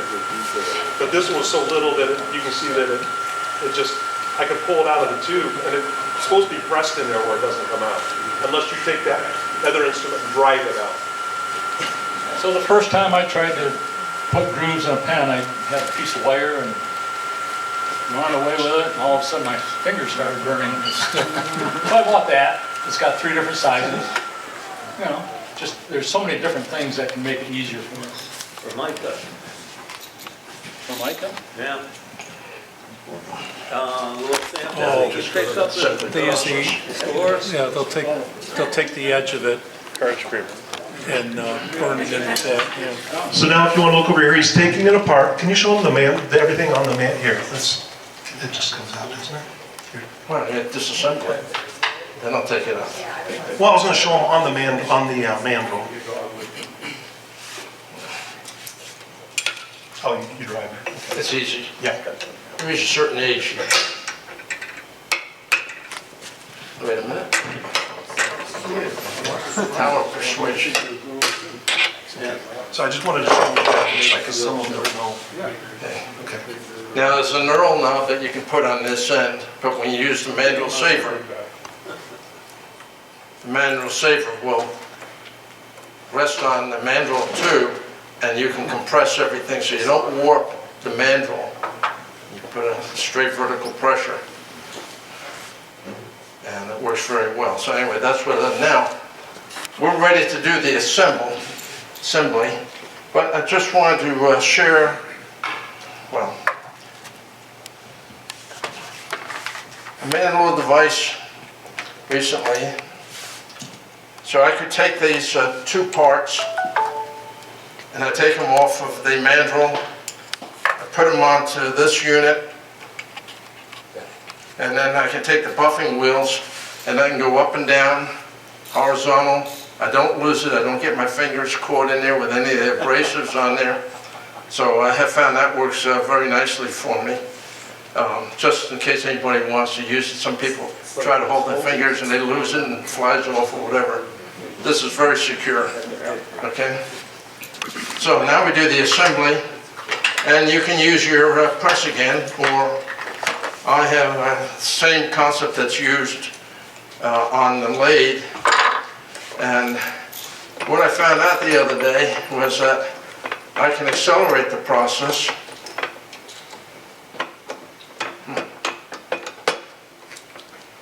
That one doesn't want to come out easily. When would you want to use the buffing wheels versus just doing what you just did? Because Acrylic. I was convinced that for the acrylics, definitely. Acrylic. But it's also supposed to give you a higher sheen, and I don't find a big sheen on wood developed by it. But it's fun to have. Right. Yeah, this one doesn't want to come out. You gotta get a jet. Gotta get a jet. Those are right kind. Need to melt. I don't know. I've never had that problem until yesterday. Dan, you got the hammer, didn't you? He's got the same one. Yeah, but it's going down into the center of the... This is the Murphy's law. Yeah, but now we have to try to get them apart. So that wasn't very good. I got it. There's a we can lock on our side. Do you need to undo the lock? No, that's it's undone, but that's not the issue. It's supposed to release on the, as you pull it in on the Morse taper. But this past week it didn't do that for me. So it's a cheap Morse taper or something. That's a great rudeness. How do you got that? Excuse me? Turn it back. What do you mean, this way? Loosen it. You're going out. Turn back. Turn the other way. Oh, sorry. My things come loose. That's a good technical term, right? While we're playing with the machine, I want to add, if anybody is interested in getting into pen turning, it doesn't have to cost a lot of money. As Dwayne said, you can get pretty inexpensive lathe if that's really all you want to do, and then if you really enjoy it, you get a better one later. I have taught 5 people in just a matter of a couple of years how to make pens. 2 examples. One was my brother-in-law, who was not at all mechanically inclined. He was retired. Wife was bugging me about how he's just bothering her. So I took him downstairs, showed him how to make a pen. 2 weeks later, he called me and said, "What do I need?" I gave him all the list of the stuff I have. He went out and bought it. He's been selling pens, and she is happy as can be. My granddaughter came over and I taught her how to make a pen, and she was just thrilled she was able to do that. The only part she didn't like was the polish. Yeah. Get the right angle to dangle. The way I was taught, you hold that on there until your thumb turns. Yeah, but I don't have the mandrel safer broken loose yet. Just pass it around to show. There's dragon there, and then there's a musical instrument, guitar and stuff. You know, so just if you don't pass that on that. So we're passing one of the catalogs around, if you want to see it. It's got a dragon on it. The other one's got a guitar clip and things. So, and you can thumb through it. But if you just go around with that, people, you can just see real quickly how anything and everything, dragons, guitars, anything can be personalized. So that was just a symbol pen. And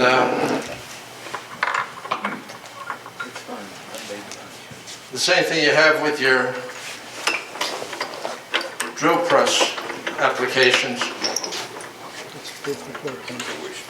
We have these units and we press this horizontally. But I found that I could accelerate that process and not have Nice wood. have the units come in on an angle. It was just to tap in the tip and the head with a mallet on some wood. And then I could put the pieces together. So we'll just put the tip on first. I talked a little too long, it looks like, because we're almost out of time. As he does this, are there any other questions or anything? So we can kind of wrap up as he finishes this up. Are you pressuring me? No, because it's 4 o'clock sharp, and we're supposed to leave it for. It was great color commentary. Yeah. Including the jokes. I'd like to say this is a great format that you have, where one person can give the talk, the other person's actually doing it. Well, yeah. It's up there on the screen. Yeah, it's interesting to watch that as you cut through it in the sanding, but after a while, it's over and over, and so we thought. He's recording it in detail. Exactly. With his camera. So. Really great. Okay, thank you. I agree. I think that's Berg's idea. To actually make it, and then one of you guys are gonna take the pin home, so if it doesn't work, you can blame him. Yeah, we rushed him, that's it, yeah.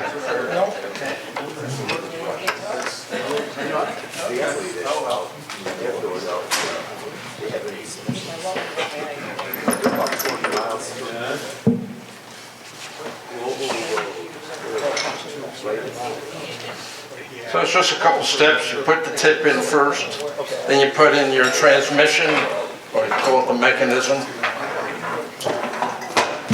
It's like my daughter was doing stuff with stained glass and we So it's also arbor press. Yeah, it is. Yeah. Now you don't put the transmission all the way in, because you want to test it on your particular pen and see if you have to put it in further or not. It's about the size of a crow. And it's stuff all over the world there. It's like right on And I think I'll go in just a little bit more, another half turn. And then we'll put the top on, and then That determines how far the pen nib will stick out? yes.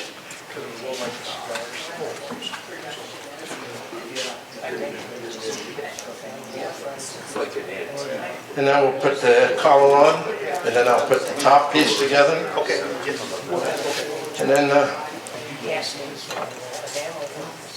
well, let's see if there's a lucky person that'd like to have it. Does anybody have a question for Ron? He has to go clean up the kitchen before he goes. No? Okay, thanks, sir. Number one, I need people to take this stuff back here, it's free.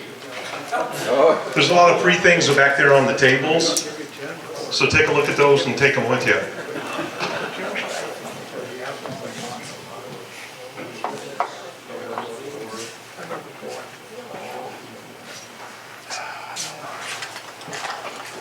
It's like my shirt, scrap wool. It feels like today my scrap wool. Yep.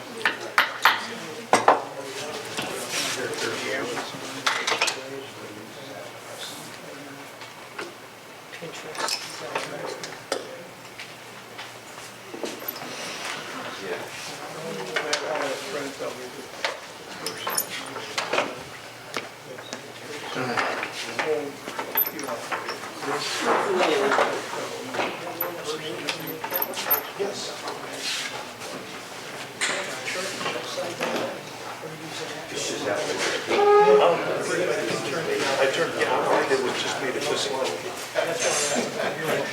Okay. Yeah, so I got like this and you see it. So you gonna do the raffle? Can you hold it up? No, he's not gonna. Do the raffle, Jerry.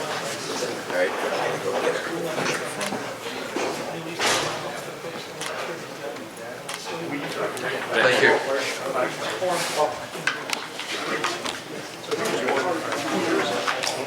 Okay. You gonna call the raffle? Okay, Okay. So Berg has completed his pen There you go, how you doing? in a nice presentation case. And here you go. And Ed's coming with the tickets. All right, this is the yellow ticket you've got. Hang on. Get tickets. Get a ticket so you make it all the way around. Hold on. Right. Hang on to the ticket just for You that. just can't get good help, you know? Yeah.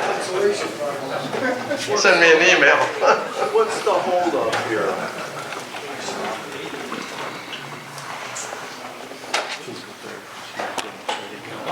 Is there anybody else that didn't get a ticket? 3, 4, 5. Check out.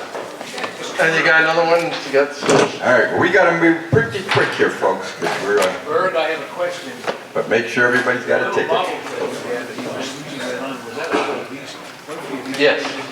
Yeah.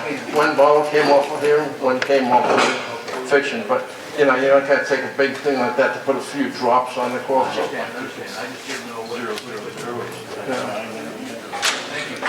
Yeah. I want to ask you, this Yeah. bead system, you put carnauba wax on one, the other wheels, you think, what kind of compound is that? I can let you see the instructions, since I go to 12,000 plus, I don't really need that. If I'm doing acrylics, then I would need a I have it in a box, I'd be glad to show it to you. They think I might think, Okay.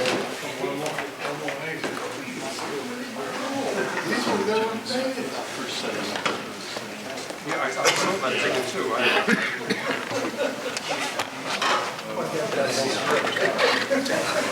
You guys don't know this, but it's a safety factor. In case I blew it on the first pen, I had another Everybody get pen a there. ticket? And I also brought a completed pen with me that I was going to turn around and say, oh, look, miraculously worked. You know, that doesn't mean I'm going to give out to people. All right, all the yellow tickets are in now? All right. Here we go. Yes. Thank you. See, I'll do the last four numbers. 9045. 9045. All right, that's cheating. Congratulations, enjoy. Thank you. All right. Bert, thank you for doing all that work and for donating the pen. Got to thank my associates. So, Okay. thank you all. Have a good week.